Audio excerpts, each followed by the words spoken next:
stratagème qui est utilisé, qui est étudié dans toutes les écoles de guerre, eh bien c'est l'illustration, enfin c'est son application que les Américains ont appliquée à la construction européenne. L'invention de la construction européenne, c'est le stratagème des chaînes.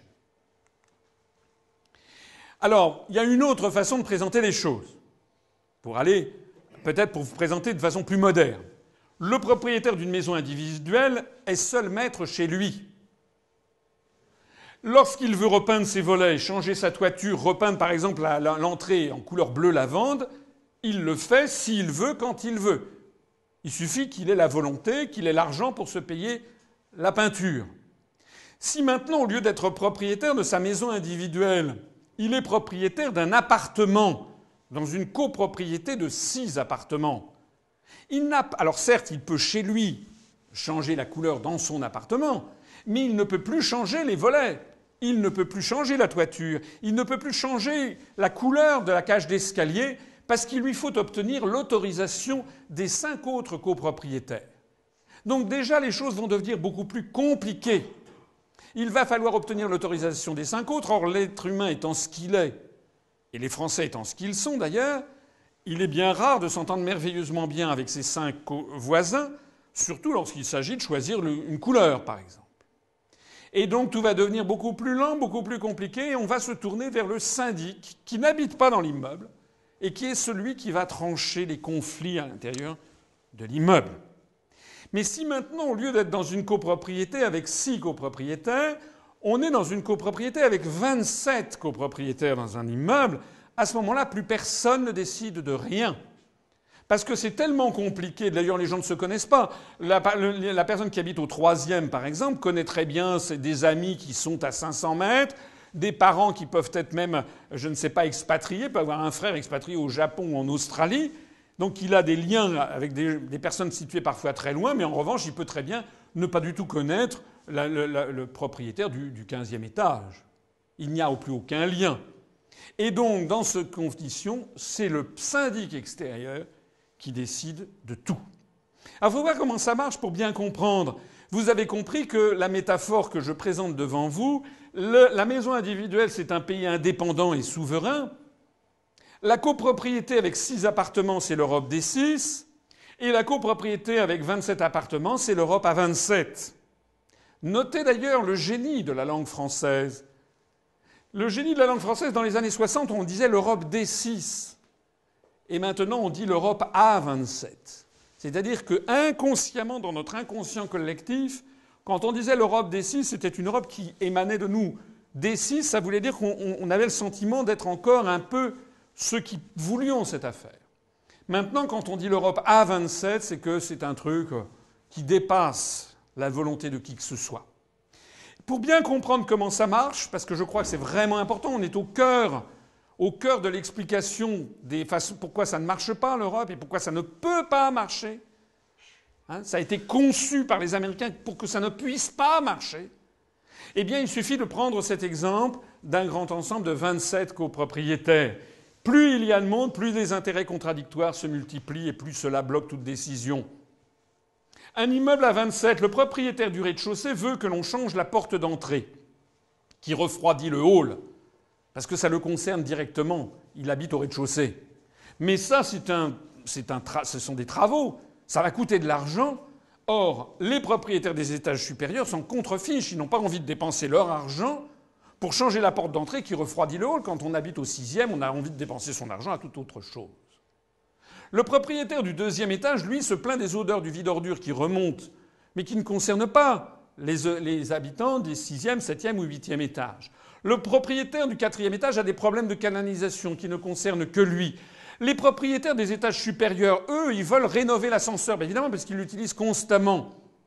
Mais en revanche, pour le coup, c'est le propriétaire du rez-de-chaussée du 1er étage qui ne veulent pas dépenser leur argent pour rénover l'ascenseur puisqu'ils ne l'utilisent pas.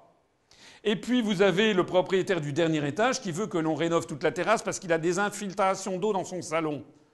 Mais ça, tous les autres copropriétaires s'en fichent. Ça va leur coûter très très cher. Ils s'en fichent éperdument que le propriétaire du dernier étage ait des infiltrations d'eau dans son salon. L'argent à dépenser, ils préfèrent le garder pour eux, par exemple, pour aller passer une semaine aux Antilles. On voit donc que dans ces conditions où personne n'est d'accord, eh bien, il y a nécessité de mettre tout le monde d'accord. C'est le syndic extérieur à l'immeuble qui doit tout trancher et qui va décider de tout. Alors, si vous avez bien compris ça, à la limite, je pourrais arrêter ma conférence parce que vous avez compris le piège de la construction européenne conçue par les Américains. Parce que vous avez compris toute la géopolitique dans laquelle nous sommes englués. Remplaçons l'immeuble à 27 par une Union européenne à 27. La France, comme le propriétaire du premier étage, la France, elle veut une monnaie qui ne soit pas trop forte. Une monnaie commune pas trop forte parce que la compétitivité de l'économie française n'est pas la même que la compétitivité de l'économie allemande, par exemple. La France, elle veut une Europe française. La France, elle veut une Europe qui protège les acquis sociaux. La France, elle veut une Europe sociale. Elle veut une Europe agricole. La France, elle veut une Europe où l'on parle le français. La France, elle veut une Europe qui s'oppose à l'hégémonie américaine. La France, elle veut une Europe qui coopère avec les pays en voie de développement du Sud. Ça, c'est ce que veut la France. Et beaucoup de Français se disent « moi, c'est ça que l'Europe que je veux ». Ils disent presque tous. D'ailleurs, vous avez tous les responsables politiques qui viennent vous dire « moi, je veux une Europe sociale. Moi, je veux une Europe qui fasse contrepoids aux États-Unis ». Ça, c'est tout ce qu'ils viennent vous dire à vous. Mais c'est pas à vous qui devrez dire ça. Ce sont aux autres peuples. Mais les autres peuples veulent tout à fait différemment. Le Royaume-Uni veut démanteler la politique agricole commune. Le Royaume-Uni veut une alliance étroite avec les États-Unis dans tous les domaines. Le Royaume-Uni veut être encore plus proche des États-Unis que ça n'est actuellement. L'Allemagne, pour son compte, veut une monnaie forte parce qu'ils ont la hantise. C'est d'ailleurs la raison pour laquelle l'euro finira par exploser. Ils ont la hantise de la réédition du scénario de 1923. Ils constatent qu'ils ne peuvent pas avoir la même monnaie que la Grèce, que l'Italie, que l'Espagne. Ils le constatent en ce moment. Ils veulent sortir de l'euro. Ce sont les États-Unis qui les empêchent, puisque, comme je le rappelle tout à l'heure, ce sont les États-Unis qui, depuis 1965, ont exigé qu'il y ait cette monnaie européenne. Vous avez les pays de l'Est, l'Estonie, la Lettonie, la Lituanie, la Pologne, la Tchéquie, la Hongrie, la Slovaquie, la Roumanie, tous ces pays de l'Est veulent la protection militaire américaine. Ils veulent la protection militaire américaine contre la menace russe. Parce qu'ils ont peur des Russes, et on peut les comprendre. Ils ont été pendant plusieurs décennies sous la tutelle de l'Union soviétique. Ils veulent également, d'ailleurs si nous étions polonais, pensons aux Polonais. Les Polonais, pendant plusieurs fois au cours de leur histoire, leur pays a été divisé entre l'Allemagne et la Russie. Ils ont donc envie d'avoir des protecteurs. Et jusqu'en 1940, ils comptaient sur la protection du Royaume-Uni et de la France. Puis lorsqu'Hitler a envahi la Pologne, eh bien, nous sommes à ce moment-là intervenus, comme vous le savez, pour défendre la Pologne. Mais comme vous le savez aussi, nous avons été écrabouillés. Donc depuis cette époque, les Polonais ont constaté que les Français et les Anglais ne pouvaient plus les protéger. Ils veulent donc le parapluie militaire américain. Par ailleurs, ils refusent tous une harmonisation sociale et fiscale avec les pays riches de l'Ouest pour mieux les concurrencer. Et puis ajoutons que le Luxembourg refuse la lutte contre les paradis fiscaux, puisque lui, c'est là-dessus qu'il fonde sa richesse. Ajoutons que Malte, Chypre et la Grèce ne veulent pas de mesures trop contraignantes contre la pollution maritime, puisque les grands armateurs vous savez, qui ont des navires avec des pavillons de complaisance du Libéria, du Panama, du Vanuatu, eh bien, ce sont justement des armateurs grecs, chypriotes, maltais. Nous avons donc exactement la même situation au niveau géopolitique que la situation que je montrais plaisamment au niveau de particuliers dans un même immeuble.